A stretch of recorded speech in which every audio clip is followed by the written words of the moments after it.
And a very good evening to everyone. Thank you guys for joining me on DeFi Singapore itself.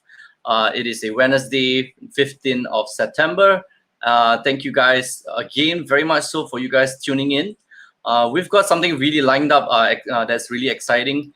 That's, you guys can actually find out more about the projects. So we're doing a series where we're interviewing, the early startups, and more so, we are getting the founders to actually explain a little bit more on their experiences and in the NFT space and things like that. So I remember speaking to Adele about this, so without further ado, I'm just gonna give out some disclaimers, and then we're just gonna introduce. So please do your own due diligence as per normal. This is a educational show. And so what's going to happen next is that I'm going to get Adele to introduce the team. And just take note that today's project, for a start, Dreams Quest, I'm also one of the co-founders. So the whole interview is just going to be done by Adele, so that no one's going to say this is going to be biased. All right, it's coming from a third party. Adele's not affiliated to Dreams Quest whatsoever. She is part of DeFi Singapore itself. All right, so without further ado, let's welcome Adele. Adele, hi. Hi, Leslie. I'm excited. Yeah, so I don't know if you know, when we were, it's interesting enough that, I met Steve on the show itself, and you've probably also heard about it as well. So things kind of progressed, and we came together, and this project, you got to know about the project much earlier than any of us, Adele. So I think it's quite cool that you guys, you can also, get to interview them, and find out more about them as well. So I'll leave it to you, and you can actually introduce to the team to the viewers. Okay, yeah, no, of course. Thank you, Leslie. It's my honor to introduce my moon charts buddy. So whenever I talk to Steve, we like talking about mystical things. So of course, it is my pleasure to invite Mr. Steve Good, our dragon lord today, my moon chart buddy. Hi, Steve. Hi, how are you? Nice to see you. I'm really excited about this project. I think I've been hearing about it. Thank you. We also talk about weird stuff. Moon charts. Moons, aliens. Well, you know what? More and more people are talking about moon charts. I was talking to another marketing company called FOMOcraft, and the guy I was talking to, FOMOcraft, yeah, in Asia somewhere.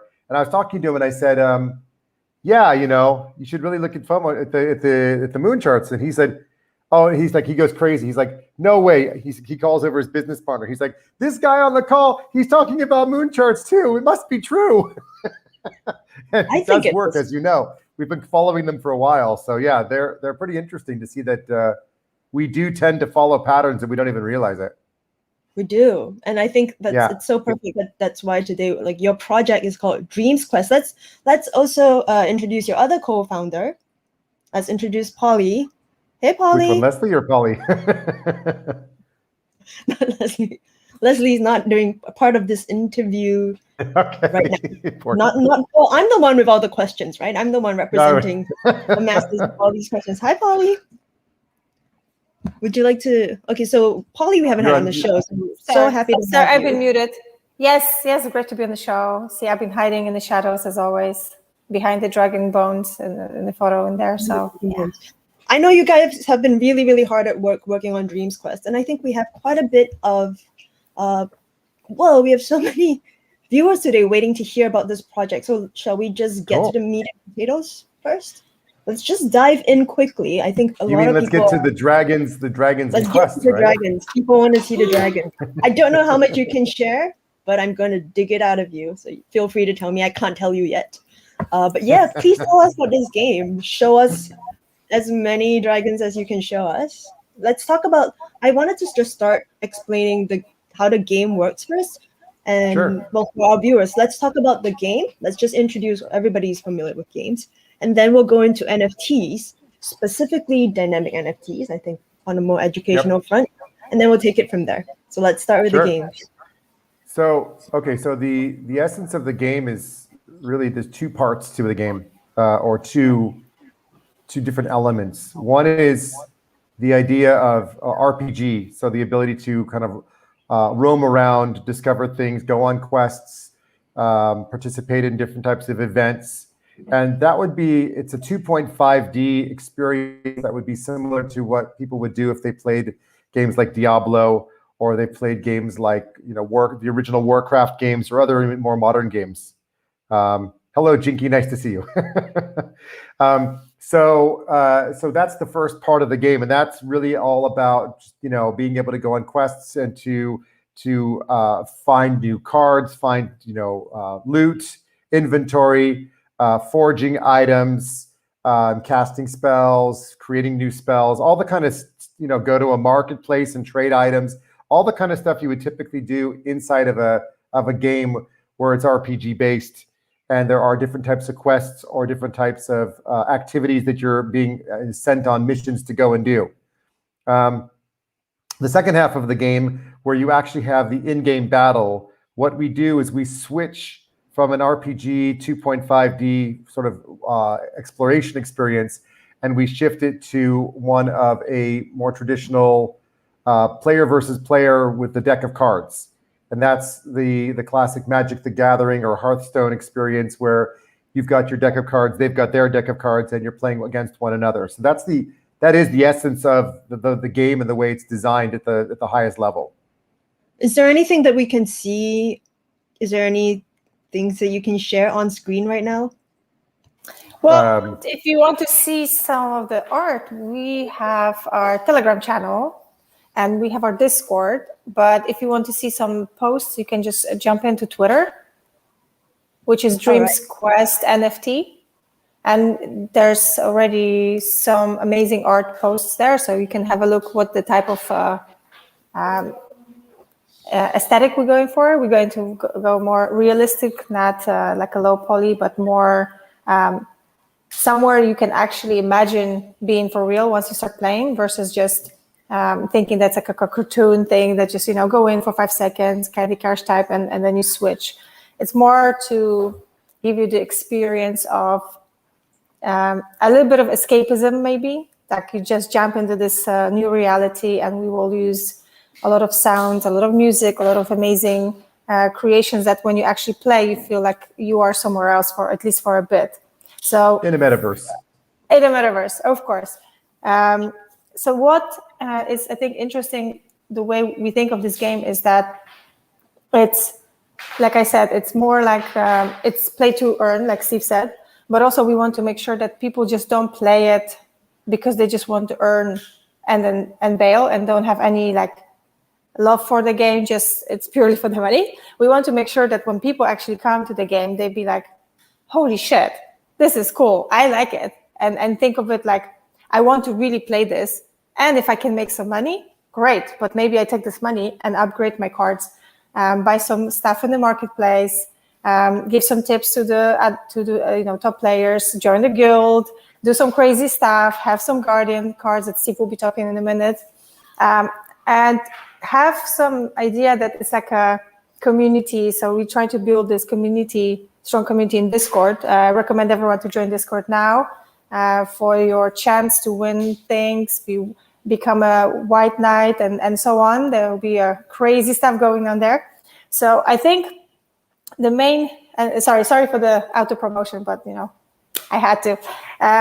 The main thing for us is to, I think, make sure that this game is not only 5-minute thing or an hour just to play and switch and go to the next one. I think we want people to feel more connected and really participate in the way they feel like they can and they want. So yeah, and I will take you back to Steve because he can give you the cool details about the NFTs, I guess. Steve, the Guardian NFTs. I think they came out. I'll let Adele ask the next question. Yes, sorry, Adele. I'm getting ahead of myself. You go ahead. You the host.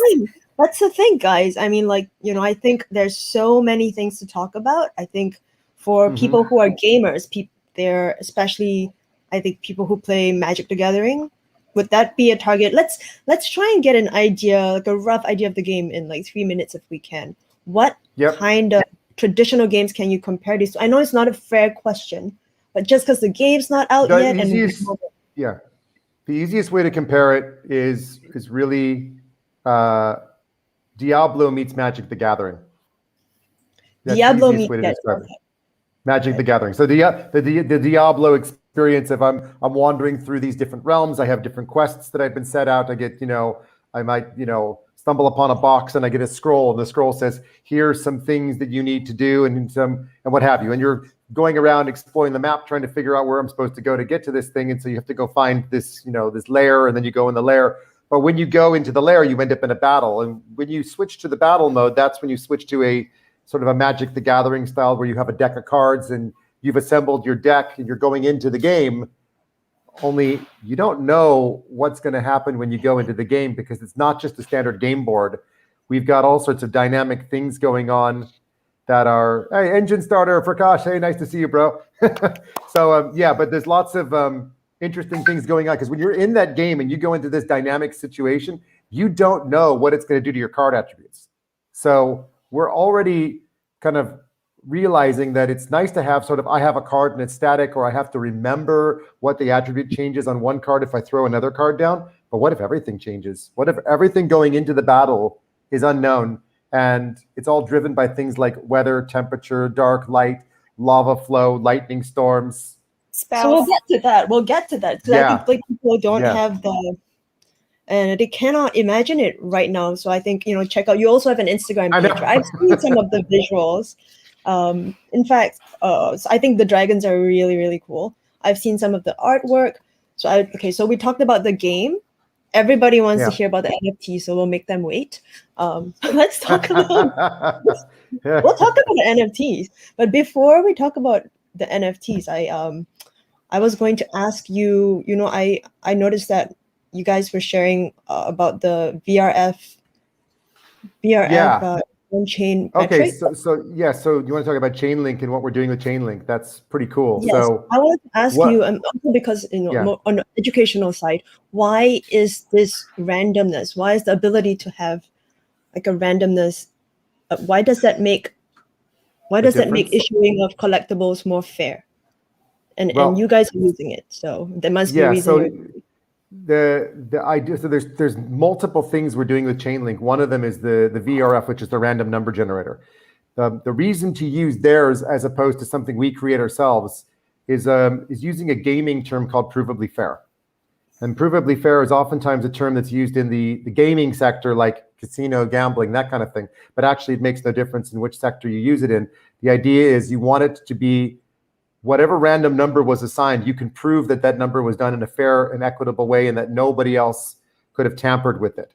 So by using a third party and something that's off chain and not done through something else random that people could question and say, well, it seems unfair. This person always seems to get this number and this, we don't want any of that. So we're basically obfuscating responsibility by saying, let's use something that's known to be provably fair, where everybody can say, okay, I'm going to go ahead and when I generate my card, I get a random key that's attached to my card, and that random key will open up things that other people can't unlock. So if you happen to have the right key at the right time, you might open up a vault, a dungeon, a lair, a hidden channel in Discord, literally hidden. It's validated by an NFT lookup. So we can run all sorts of crazy competitions, all because we've given every single card a unique key that some other cards will have, because it's not going to be like thousands and thousands of numbers, because that would be too wide an array of numbers to choose from. But let's just say if it's between 1 and 100, then you have a 1 in 100 chance of winning something. And that certainly creates a little bit of an element of, oh, if I have one card and I didn't open it, maybe I have a better chance if I try with 2 or 3 cards. And then they start hearing about other people winning from that particular room and saying, ooh, I want to get in on this because it's interesting. If there's something exciting to go and win, then you want to try and game your way into it. So we know that this is all about, play to earn. How can I earn? How can I participate?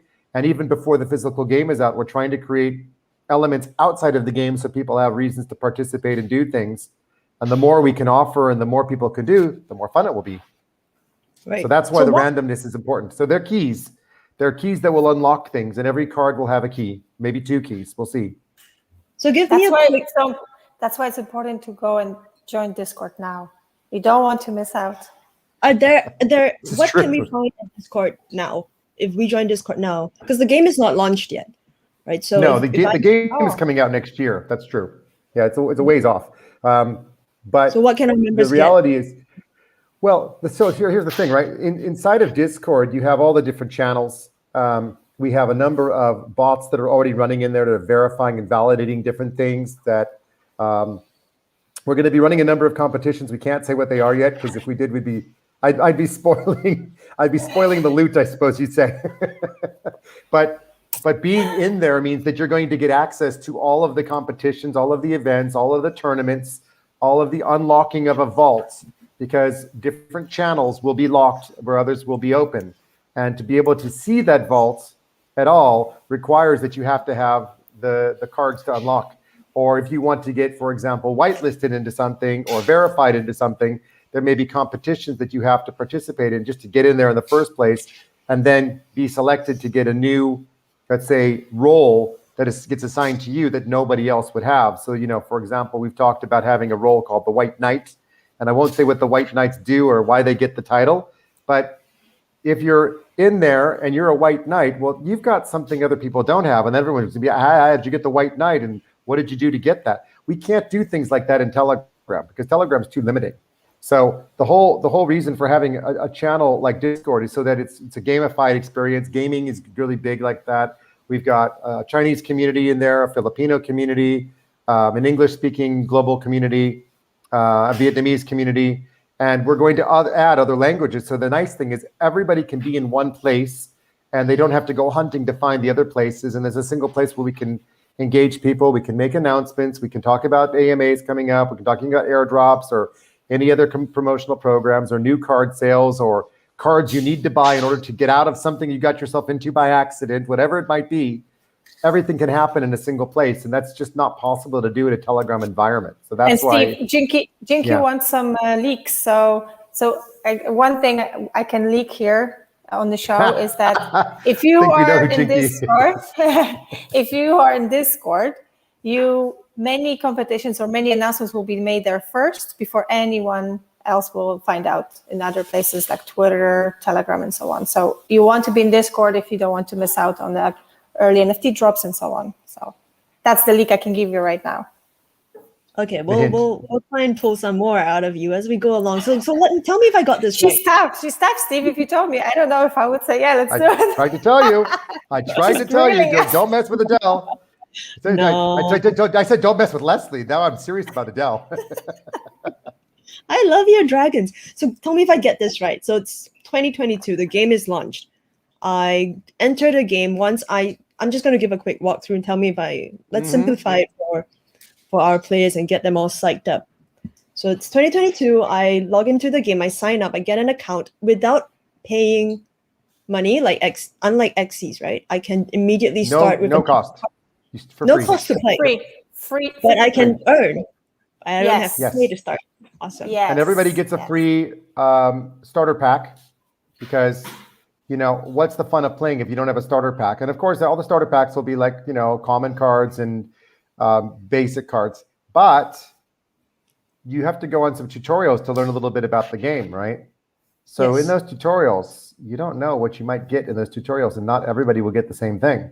So you might get coins, you might get loot, inventory, other cards, which already gives you a difference between what you've got to start out and what other people have got to start out. So there's no two players that start exactly the same, because as long as you follow the tutorials and start going on quests, you're going to immediately be different from others. And at that point, when you start getting into the game, then you can start going on individual quests, or you can join a guild. So if you've got other friends that are in a guild, you hop in the guild with them, and you help each other out. Like, you might, let's just say you found a really cool card that was like a legendary card in your tutorial by chance, and you say, I've got this one cool card, but it's not going to be quite enough to really go into battle and beat pub people. And you hook up with your friends in a guild and you say, but I've got this great card, and everyone's like, oh my God, that's the most awesome card.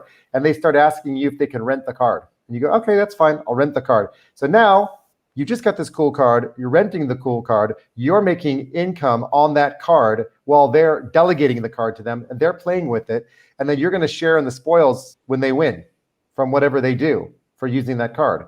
So you're just getting a little bit of rental money, a little bit of winnings from it. And it's It's like, as they say, like you're just stacking your sats, right?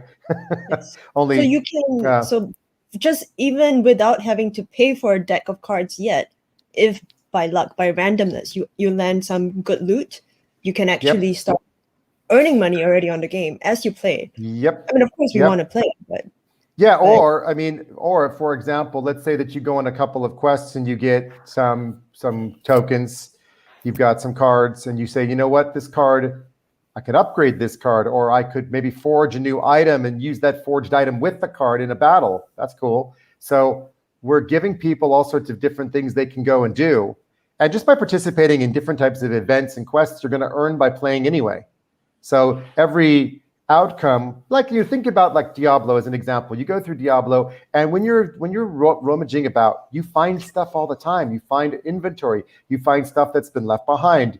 Your inventory's full. You have to drop items in order to take new items. So there's just going to be stuff. So you find something that's better than what you already had. You just upgraded. Now you find this cool item and go, you know what, this item's pretty cool. I'm going to take it to the forge. I'm going to do something weird to it. You find a blacksmith, you find a wizard, whatever. And by the way, if you don't want to play the game and you just want to set up shop and be a wizard or a blacksmith, go for it. Because you could be the one that's sitting there just forging stuff for people and making money just by being the one that actually runs a forge or runs a wizard. And we're going to make it so people can actually make money playing as a wizard or a forge. My shop's open every day from 9 to 5. Come on by, UTC. So I can't live in the olden days in the centuries. No, you don't need to anymore. You just live in our world now. You just Cool. So if I get into this now, weird creativity that's going on, so that instead of it being like I go to a forge and it's just like an automated computer game, we're actually going to set up shops that people can set up their own verified shops, verified users, so that they can have their own shop. And when they're there, they can forge stuff. And of course, they're going to charge you money for forging, and then they're going to do stuff to your stuff, whatever. So there's all sorts of, weird and wacky things that can go on when you enable the whole community to participate. That's the whole idea of this. It's not really our projects per se. We're putting it out there, but then how the community gets involved, what they want to do. I'm just giving people examples of things, but people could create other things inside the game. And, if it's not already there and they want to propose new things, then we're all for that. And then the things that are being proposed to be changed inside of a realm, we'll look at all of those things, and whatever we can build and add in and people vote for them, we'll add them in. And then we'll just continue to expand the game and create new things, and let the metaverse expand on its own. So we're 25 minutes in. I think we can start giving people the NFT talk that they want. No, save it. No, Steve is more tough than I am. See, I constantly have to bother him. Dangle the carrot. No, you got to tell them about NFTs, because they're going to get crazy if you don't talk about them, right? Yeah, let's talk about the NFTs a little bit. And if I join Discord now, are you guys dropping NFTs already? Not yet, but the marketplace will be up in about 2 weeks, roughly. Is that right? 3. 2 weeks. 2-3 weeks, roughly. Okay. Yeah. The designs are done. It's just being implemented, integrated. It's connecting, the beautiful part with the back end. So it's just connecting. Really, imagine connecting the words. Yeah. I mean, you can't show us any of these beautiful cards yet. So nothing. So I mean, you can share your screen. Can't show you. Go to our. Well, the Guardians are up on Twitter, aren't they not? No, they're not yet. They will be once we start. Kill it. Listen, Adele, it's killing me. I want to see them too. There will be, as soon as we announce the our marketplace release date. Yeah, you can't see the dragon though. You have to share a screen for that. But anyone can just join our Twitter, follow us, and more and more pieces will come out and announcements and so on. But Discord is the place if you want to participate, and the gaming experience is the place to go. We're not doing any drops yet, but I will tell you that we are talking to quite few exciting partners that I think we are planning to do some amazing and crazy degen stuff with them. I don't want to drop names yet, but in the next 2 weeks, we will be releasing press releases with more detail. Yes, I know, we're keeping everything in the bag, right? And the dragon just wants to come out. I know. But everything is happening. We just need to put stuff out in the next 2 weeks for people to know exactly what the partnerships and how to participate, what's going to happen when. And I don't want to say exactly who and how, because like I said to Steve, like we need to keep a little bit of secrecy. Yeah. We need to make sure everything is working, because if I say now, oh, we're going to do X, Y, and Z, and then something will change in between our conversations and finalizing the tech, because some of the things we want to do are like quite elaborate in tech, and we need to make sure that the tech team can actually implement what we are planning to do. So if I tell you what we're planning, and it's going to be too hard to implement, so they have to tweak it. Yeah, they will kill us. They will literally kill us. Yeah. So we need to just wait. You do have some really good partners, though. Are there any that you can mention yet? Okay. Oh, well, yeah. Steve can give you the rest. I mean, I can comment. I mean, we've already been working with Polygon since a year ago on a number of things. Obviously, they've got their own gaming unit now, so we're tied into that. We're working with them in terms of things like faster transaction, low gas fees kind of stuff, which is beneficial to users. Obviously, I've mentioned that we've been talking to and working with Chainlink as an integration. And so that's pretty cool. You may have noticed on our website, the logo for Sandbox is on there. I'm not going to say anything else, just that Sandbox is there, which means we're working with them on something.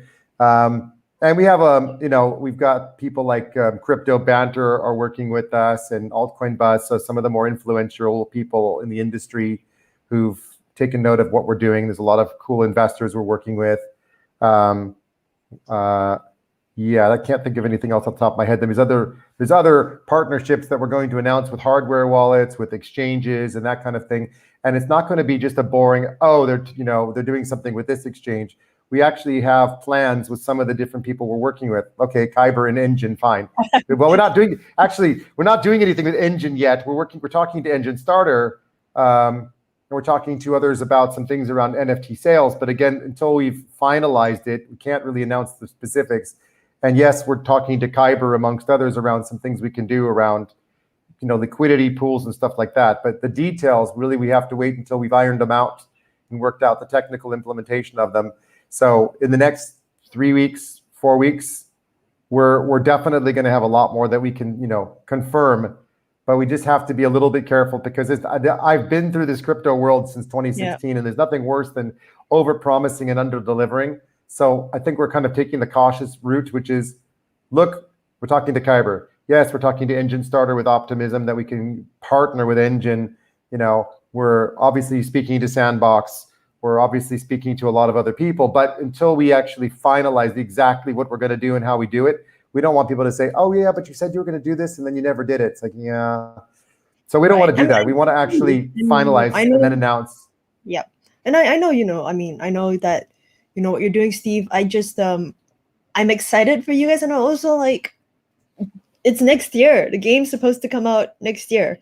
Yeah, are there any other milestones? I mean, I can see in the comments people are really excited about this game. Is there anything that might come out this year? Oh, I mean, so first of all, I mean, let's talk a little bit about the NFT, since we should at least tell people something. So there's two types of carrot. Yeah, there's the carrot. So there are two different types of NFT. Let's just divide it into two groups. There's the Guardians, who are basically the guardians of the realms. We'll call it like a DAO, but it's not Adele's so the much. guardian? I want to be. Yeah, she's going to be a guardian. Yeah. She's always been a guardian. Yeah. Or more like an angel, but that's okay. So, if you think of the way that a decentralized autonomous organization works, it's usually a group of people who are voting on proposals for the project. But rather than voting on what the project does, we'd rather that people vote on what they want their realm to do.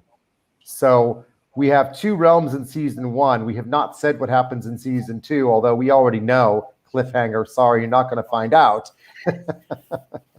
But we already have a plan for multiple seasons of the game, which includes all sorts of things that will change, and the realms will change, and all sorts of crazy things happen, and you never know. But so the Guardian cards have a really critical role to play, because not only are they the ones who get to vote on the proposals, but they will have other things that they can do that will give them additional powers or abilities. But the powers will be limited to a certain degree, because we don't want someone coming in like an OG and trying to outgame everybody else with the most number of points by having the most number of cards. So we'll have to do some things to limit the amount of votes per card or votes per wallet.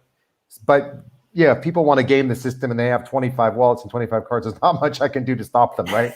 But Yeah. that's not Not a suggestion, by the way. And I'm not suggesting that if you want to stop the opposing side from doing something, you should go buy cards on the other side of the realm. But the reality is people are going to do that too. So okay, you guys. I think you're giving all the wrong ideas to people now. People are like, oh yeah, it's the degen side of how how people play. So look, we understand all that, but the reality is we want to give people the ability to choose their powers. So each Guardian will get three powers. They can only choose two of them, and then those two of the three powers will each have different things that they can do with their powers to spawn things, or to cast spells, or to enhance battle abilities. So there's really like a spawning power, a battle power, and a what was the third one? I forgot. Advanced. Spawning, and there was spawning, battle, and portal or event creation, that kind of thing. So these three different powers. Huh? Sorry, there's three different powers. You have Guardians on one side.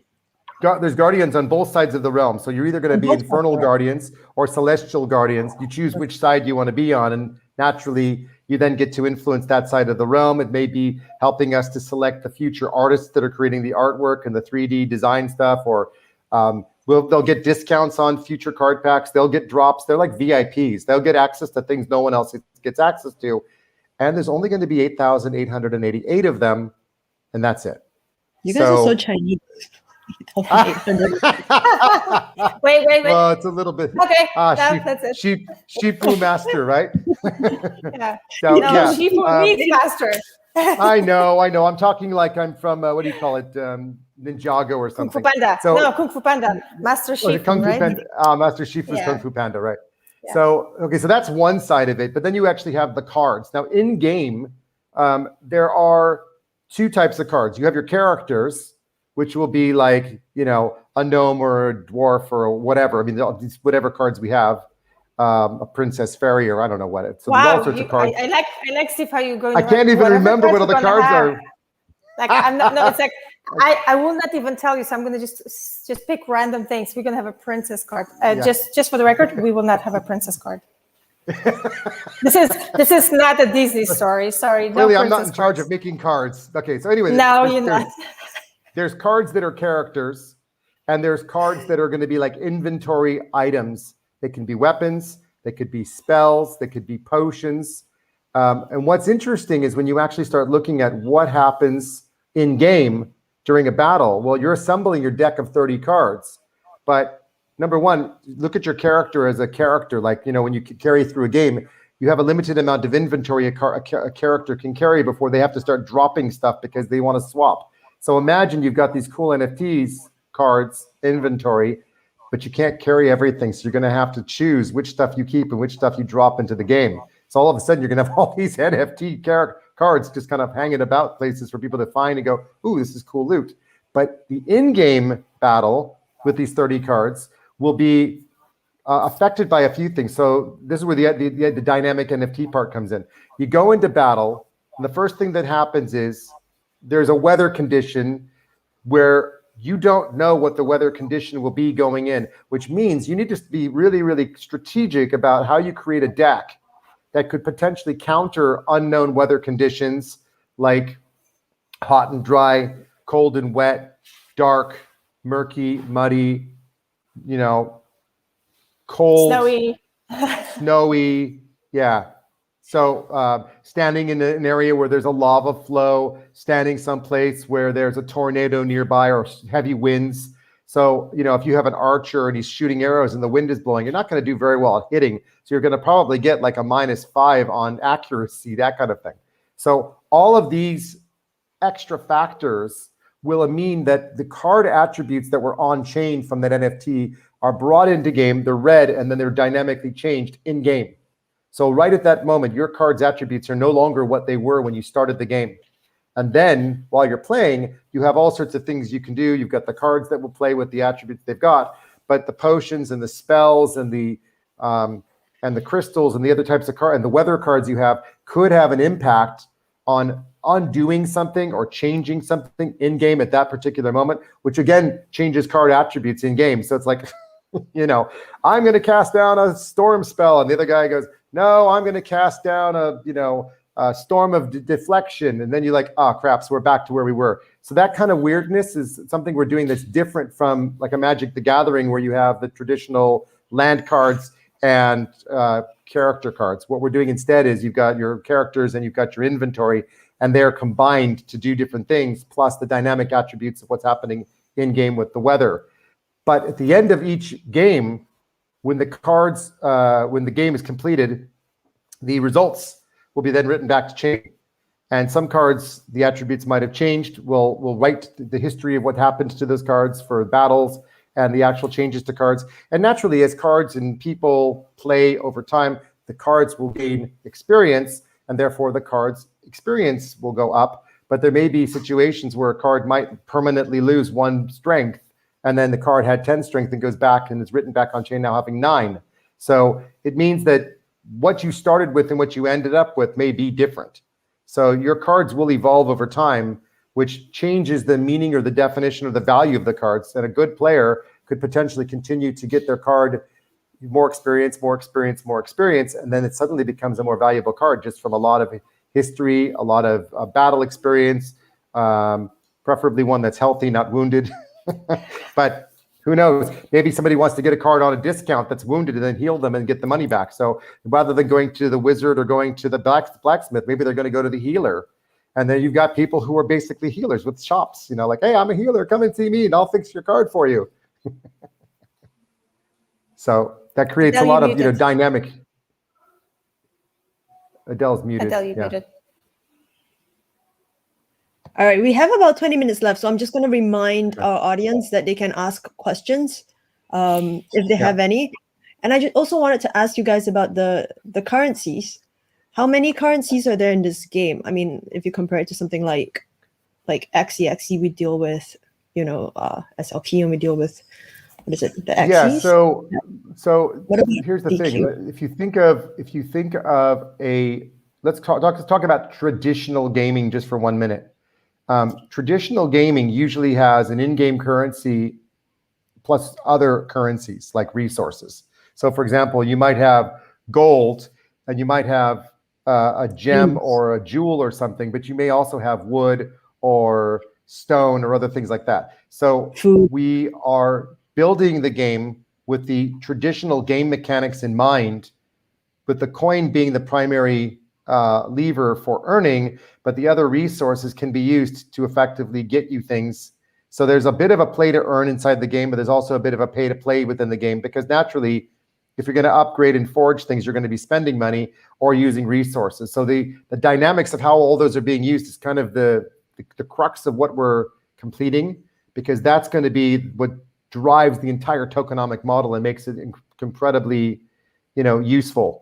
Because if it's just about the coin price going up and up and up and up and up, then what you end up with is, you know, too expensive to enter or too hard to get started. So we're trying to make it so that there's some level setting, that it's got traditional gaming mechanics, but it's got good tokenomic mechanisms. And by the tokenomics, what I'm describing are things like, it shouldn't just be reward based where the coins are just going out, because all that does is it causes the token price to drop, because then people just receive coins and sell.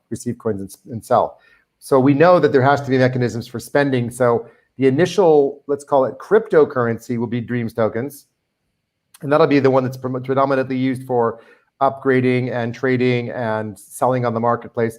But naturally, we will probably, I mean, the way we've designed the marketplace for now, both in-game and outside of game, is also using Ethereum and Polygon or Matic tokens, because we know that people will want to have the opportunity to switch between tokens. But the actual in-game currency itself would be Dreams, but you may sell an item in Dreams and then swap it to Ether, or then take the Ether and do something for your personal benefit or something like that. So we're not going to make it overly complicated, but the in-game itself is going to be more traditional the way it's designed, But the marketplace is going to obviously be a little bit more, crypto centric. Right. For the purpose of buy, sell, trade, auction, all that kind of stuff. So Does that make sense? Yeah, it sounds actually like surprisingly a little bit more simplified than I thought.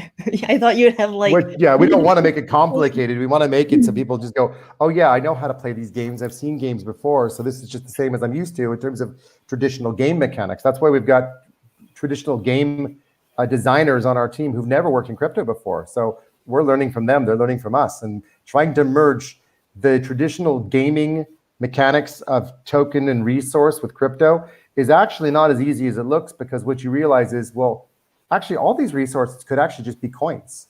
They could be minted, but you probably want to have maybe an unlimited supply, or maybe not an unlimited supply. So that's the debate you start having, right? Like, well, we have to have a limited supply, but if someone new comes in, then they can't get anything. Then each person needs their own limited supply of stuff. But if it's a game that goes on a long time, then how does it come back? Oh, well, if it's trees, the trees could grow back and then there'd be more. So it's that kind of weird and wacky that we're talking about now. But quite honestly, we probably will start by not making a cryptocurrency for everything, because we don't need all those coins. But we'll see. As things evolve and change, and as we get feedback from community, they might say, I want to be able to trade wood. Okay, so you want to be a lumberjack and start chopping it down and selling it to other people?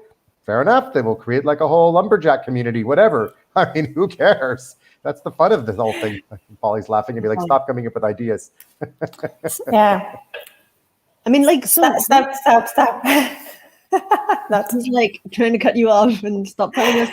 Okay, well then at least you can tell us about the inspiration. Just to answer your question about how do we maintain it, we've just raised $3 million. So first of all, we have the funds to pay the team for a fairly long period of time. The second is we will have NFT sales. So with NFT sales, we'll be able to continue to do a number of things. One is to bring on additional resources, 3D developers or designers, Unity developers, more blockchain developers, more marketing people, whatever we need to do. We'll also look at things like crowdsourcing, crowdfunding new artists, and then taking the proceeds from the sales of NFT to crowdfund the new ones, and then they'll earn from the ongoing sales of their cards through like licenses. Licensing the cards out. Well, they'll still license the cards or sell the cards to us, and then they'll be able to get a proceed from each card sale. So, but in the background, every time we sell NFT, then we have additional resource and funds that allows us to continue to expand and build the game. Because as you can imagine, a game can't be built for $3 million. That's not a lot of money when you look at games development that's 2.5D and has lots of graphics and all that. But we have enough to at least get the first version out, and we have enough to, we have enough cards that are going to go out for sale that we'd imagine that we'll probably have enough funds to keep us going for quite a while. And we'll just manage it very carefully, because that's the most important thing, is making sure we have the funds to deliver the game and keep building. The token itself, we're not going to comment on token price and all that, because it'll do what it does. This is really about us just building a game out. And global expansion. Well, I think there's another part of that question. Go ahead, sorry. It was, so how are we going to make sure that the team is working hard? So since we are not centralized, we don't sit at one office. We have team spread across the world. So we are all remote. And there's the belief, many people have the problem with working remotely, thinking, oh, if it's a remote, you don't have to work hard. But actually on our team, we all work really hard. We always, since we are in different time zones, we work hard even to kind of meet and make sure we have FaceTime every single day. Every day we have a team call, and we make sure we connect, we manage, we help each other. And there's a lot of passion on our team. And I'm sure that no one on our team believes that they can just work half-assed. Everyone is really pushing boundaries, because this game is important for everyone, and everyone is very passionate. And I think that's why we actually added people to the team, is by looking who really has this fire and actually wants to do it, versus just, it's a job for me, so I do it, but that's not really well, just as much as I have to. It's more about, yeah, let's do this. let's get it on. Let's go here. Let's go there. Let's do this. Let's do that. If you hear how many ideas we have for implementation, our dev is just sitting and like, yeah. Can you guys stop already? Can you stop coming up with stuff before, like, we give him a list and then, oh, can we actually do this as well? After meeting with partner, can we do this as well? Can we do that? And he's just like, add it to the list and I will check if it's possible. So I mean, like, yeah, we are. He booked to us tonight. He's already. I know he's coming up with lumberjacks. We have another question for you guys. What is your plan for the global expansion question? Yeah, so that's great. So I mean, the reality is that there are certain markets that are our target markets, and we already know that going straight into this. So Vietnam, we have 3 marketing partners in Vietnam right now. That's how serious the market is for us. The Philippines, we have a marketing team. We have some marketing, let's say not a team, but just like an individual helping us in Indonesia. We've been talking to some marketing groups around helping us to raise more awareness in countries like Russia and in Brazil, where there's a lot of gaming activity, or other parts of South America. So we know that there's a lot of interest in action, activity, excitement, enthusiasm in those markets. So let me say this, we cover 13 time zones on our daily calls already. I'm not sure we can handle many more because we span the globe already. But the reality is we're all highly focused on trying to accomplish something by serving certain local markets and making sure that we are highly focused in those markets and we're building community in those markets, because there are just simply places where there's more crypto adoption, like Vietnam or Philippines, than other places. And mobile gameplay is a big deal. Pay to play is a big deal. Play to earn, I mean, is a big deal. Being able to create some financial freedom is a big deal. And these are all our mantras about what we're trying to do. So yeah, absolutely. It's not something that'll be new. We expanded on day 1. So expansion would only be to the moon, but I can't talk about coin price. You're looking at the Chinese market as well, right? I noticed. Yes. I didn't mention. Yeah. So I didn't mention specifically the Chinese market, but I mean, the Chinese market right now, it's got some interesting dilemmas with Chinese regulators and such. So we're being careful how we approach the market there, but we do have a Chinese marketing team helping us as well. I did forget to mention that. Yeah. I noticed. So our focus is very conservative tonight. Yeah. Very. Like we said, Adele, we want to, under promise and over deliver. That's how we like to play it. And I respect you guys for that. I just, at the same time, feel like, people are excited, and I think we're all really pumped, but I want people to know that this thing's going to blow up. And that's why we're so happy to have you guys here with us today. Thank you.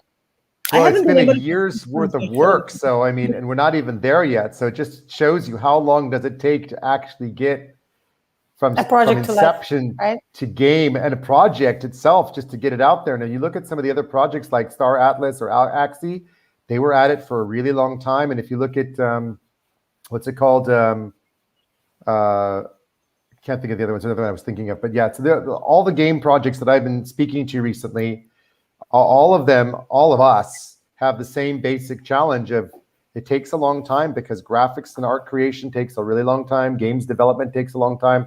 Integrating them into blockchain. Avagotchi is another good example. Look at how long their journey's been to get where they're going. So, there's I feel like you guys moved really quickly. Actually, I was going to ask about that. I was going to ask how you came up with the inspiration, how you even managed to get so much done in such a short amount of time. 1 year is actually not that long. No sleep. The NFT, some artwork out already. You have your tokenomics.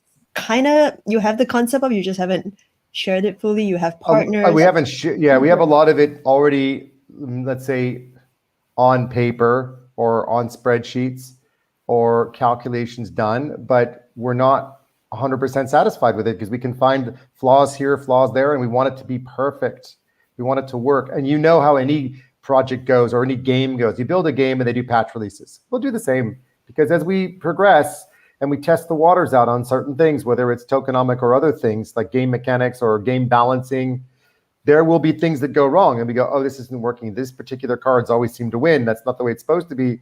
Okay, let's have to change this, and you'll see like this card's just lost, whatever amount of whatever. So we'll have to figure out how to do that, because if the cards are all written on chain, then what do we do? So it'll have to be when the card enters into the game, it'll automatically be rewritten when it goes back. That's how you'll have to do some kind of forced, change to. That's kind of the challenge we'll find with some of the crypto stuff is if it's written on chain and you need to make an adjustment for card balancing, how do you do that without messing with people? So some of those mechanics are things that we're also working through now to try to figure out how to do it best so that we keep a game that is really well scripted and designed, but also doesn't adversely affect people by making a change. So that's like most games. You have to always deal with that. So tell us, when did you guys decide like on the inspiration? Did you always want to do games? Did you always want to make a game in the space, a play to earn game? No, I mean, I'll tell you personally, I mean, I was playing games since I was 13 or something. I certainly recognized probably even 10 years ago that there seems something wrong that I couldn't like make an item or forge it and sell it. Like, why is it always in game? But I didn't really connect that with where we are today. It just always kind of bugged me. Like, why is it so like constricted to the game itself? And why is it we can't trade with other people or do other things in a really cool way and monetize from it? And then most certainly once I got into crypto, that became kind of obvious that it was missing. But did I think I would go into gaming myself? No, I just didn't really see that. I had other things I was doing in DeFi or writing a book, as you know. Mm-hmm. And then, I don't know. Yeah, always the damn book. And then Leslie and I met, and then it was like, he's like, bro, I've got this idea. And it was a DeFi idea when he first came to me, and he said, I just want to talk to you about it. And I was like, yeah, but you've got these like NFTs and their characters, and why don't we have a game? And he's like, a game? Ooh, yeah, I like that. And then he said, I want to show you something I wrote. And I said, cool, show me. And he showed me this script that he had written. And it's not the script we're using today, but it had some inspiration for a game in it with, some game concepts. And I said, I'm missing something here. You're talking DeFi over there, but actually, I didn't say the name of the. I didn't say anything about the name of it all, but there was inspiration in there. And I said to him, let's just sit down and start talking and figure out if there's something we could do together. That was like July last year. Yeah. And then August. NFT no, actually, you know what? Was it June of last year? Yeah. It might have been June, but in August we said we're doing this. That's when it became really, really clear that we were making a game, and the DeFi stuff was sort of a thread within it, but it is a thread because you're still doing something that's financial. And the more that we allow people to expand that DeFi element in game later, who knows what we can do with it in terms of weaving in some DeFi. We don't want to become a financial platform because that kind of becomes contradictory in a way. But, if you delegate your cards, it's like a loan. Well, a loan is sort of DeFi. And if you stake your cards and then you earn for staking them, that's still DeFi. Somehow we can't get away from it. So we'll just, we'll keep all those elements hanging about, and when they're appropriate, we'll weave them in. So you guys decided, how do I make DeFi sexy? Put dragons. That's what happened.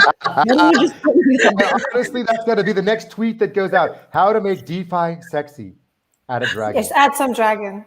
I hope Sven is listening. Sven, actually, we need a dragon with a quote that says, "How to make DeFi sexy." Wow. Making DeFi sexy again, right? I didn't know there was a DeFi background to this game, but now that you broke it down for us, it makes sense. Like lending out your NFTs, lending out your loot. You can borrow my dragon. Well, I'm not sure if you can. Yeah, borrow my dragon, pay me rent, stake the dragon when no one's borrowing him, and I'm not taking him out for a joyride. My dragon earn money. Walk the dragon and get paid, right? We will have to get some. Take the dragon for a walk. Yeah, take my dragon for a walk and get paid, right? Feed my dragon for me, and grow my dragon, and you get paid. Yeah, dragon kindergarten. I don't know what else we're gonna come up with on this show. This is why we have ADELE on the show, man. Yeah. See, someone even came up with the hashtag. Oh man, This this is is what happened. I see. Okay, now this all makes sense to me. Okay, I'm so The glad. dragons, right? You should have just told me that in the first place. But this is the two sexiest things, right? Just DeFi is really sexy. Playing to earn is really sexy. Dragons is sexy. We have everything together. So much weed. I love the fact that, you know, we are so degenerate and now we can't even talk about weed on YouTube live. JD, thanks for it, man. Yes, there's a lot of weed references, but we're not having weeds at the moment. So I'm really good girl. Leslie, you should look over your shoulder at the weeds sitting there. You haven't watered your plants in a while, bro. Hence, he didn't earn anything from you know, you see, watering that's his what plants. happens. Either they spawn or they die, and if they spawn and you keep taking care of your little cards, Something. Don't spill it, Steve. Don't spill it. I see what Adele did to you. I know she cast a spell on me, but so Leslie, I got to go to sleep, bro. So could you do me a favor and walk my dragon for me? I'll pay you a few, coins for that. Yeah, cool. Just do not feed him weeds, please. He doesn't get sick from weeds. The magic one. Okay, so like 5 more minutes. I'm just gonna. Well, we're actually almost at time. I'm just gonna give our audience just 2 or 3 more minutes to throw in any last questions, and then meanwhile, I know Paulii, you mentioned the Discord. What else can our audiences do to get involved? I say, if you are an artist, 2D concept artist, and check or our 3D. Telegram or 3D, come to us. Go to Discord and talk to the admins and say, hey, I would like to participate and create some art. Just come to our Discord. I think we've got I think there's like a job section in Discord. If there's not, then we'll make sure it is there. But you can just bring pop your in there portfolio. and say, I'm a 3D. Yeah. You want me to post your links to your portfolio, send some links, throw some graphics in there, go, I'm a 3D, 2D artist, check out my work. And if your work's good, then welcome to the team. I saw a very interesting question. Is the game going to be available on mobile? What are the... Yes. So I mean, the honest problem we've had, and I think a lot of people will understand this, is decentralized versus mobile versus and Web3. And Web3 is great for desktop and quick transaction verification, but it's a real nightmare if you're on a mobile phone and you want to verify transactions on a game. So we're dealing with some technical architectural challenges to work out the best way. Yeah, we got to work out the best way to build the game. And the reality is that there may be some aspects of the game or some communities of players that are simply playing in a custodial version where it's still all crypto, but the transactions in and out from game back to wallet will just have to be done separately. Whereas for other players, we might just have a hybrid version that works on desktop. But yeah, mobile is huge. It's a really big deal for us. And we'll absolutely be building something that's going to be mobile driven. That's going to be a really big part of what we're doing. I have a quick question on art. Maybe Paulii can help me with it. How do you ensure, because you work with so many artists, how do you ensure consistency? A bamboo stick. Artwork. Sorry? A bamboo stick. Yeah, no, it's a joke. I do quality control. So every time there's a new artwork or new designer, they have to create one artwork that has to match the art we already have. And if it's not matching, they basically have to work until it does, or they cannot work with us. It's kind of a tough world, but the quality control here for me is paramount, because the vision is one, and we have to just follow through with it. We already have the Dragon Lord, not Steve. You are the real Dragon Lord. Actually, the dragons. It's really simple. So I'll just mention this quickly because we didn't talk about this, but there's a reason why I said Dragon Lord. So gamers have game names, and the real diehard gamers, they use the same names all the time, and they always want to be the first ones to get into the game and claim their username because they don't want anyone else playing with that name. And the gamers who go from game to game, they always know who each other is. I mean, it's really sad, but it's true.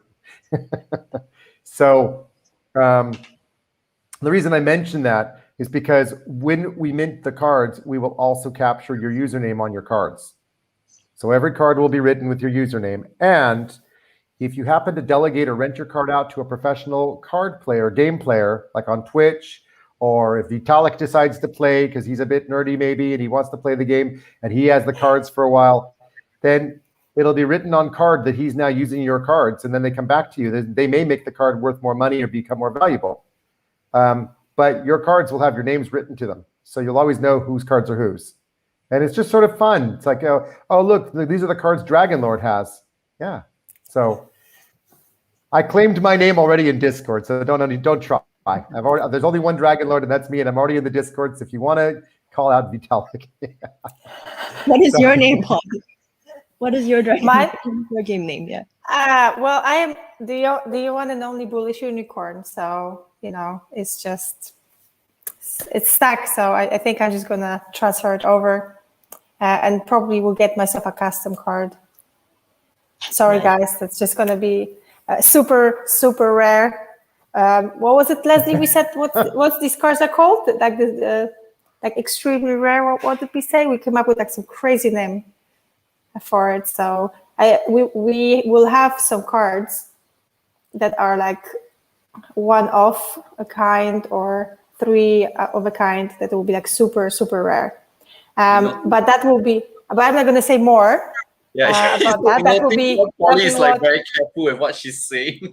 So that will be happening, and then she gets people the will bamboo find stick out in on Discord. Leslie and me all the time. Yeah, so we will announce this first in Discord. That's why it's worth to be there. If you want to, discover things as they come out, Discord is the place.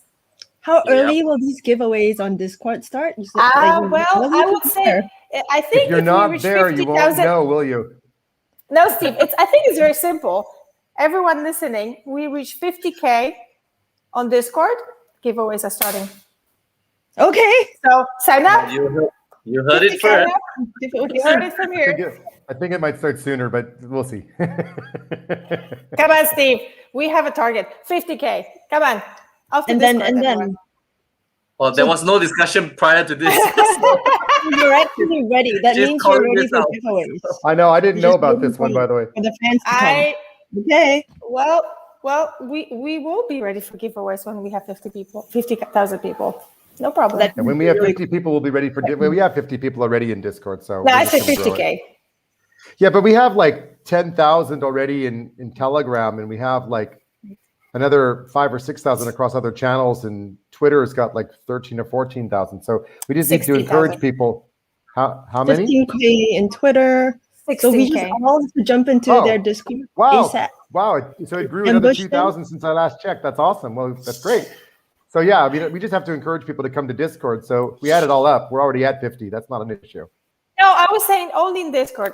Sorry, I'm really tough, but you want a drop of something, you want amazing something happening, you want some stuff, 50,000 people. Adele, I want to say one thing to you. This is what the bamboo looks like on a remote call.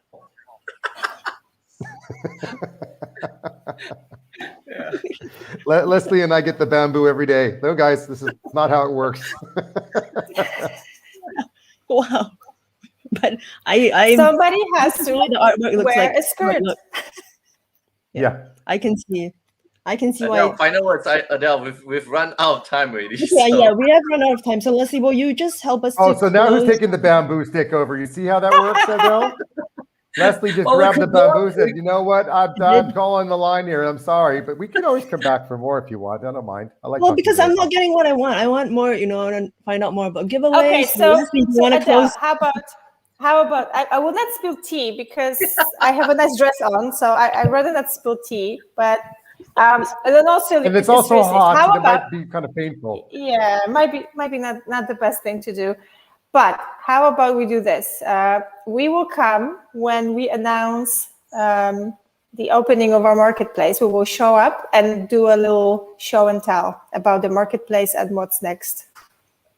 Yes, we need that because I feel like tonight, lots of people came and they didn't get to see any visual things that I got to see. So we need to show them that for Well, sure. jump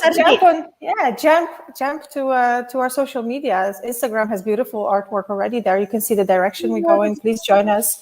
And next time we will definitely do show and tell for Marketplace. We just want to make sure that it looks the way we want to before we start showing it. That's kind of the perfectionist in us. So yeah, come back for the next episode. Let's call it part 1. Part 1 for sure. Today's definitely part 1.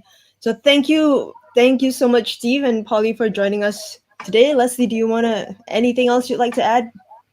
No, I'm good. Like I said, this is the disclaimer. I'm on a project.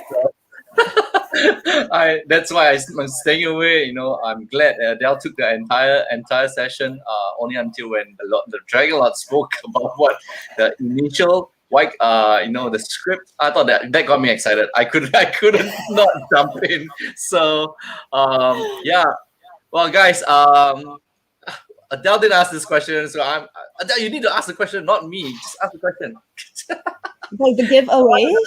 Ask. Go. I've been asking all night for giveaway. Yeah. Okay, you didn't frame it well. So let's just do it this way. The next time when Paulii mentions about having the NFTs, right? Let's do a little bit of a give back to the community, to DeFi Singapore. So Paulii and Steve, this is the first time you're hearing this. I didn't even discuss this with you guys. So let's have a bit of a giveaway if it's possible, right? So only if these people join Discord. That's just I'll make it better.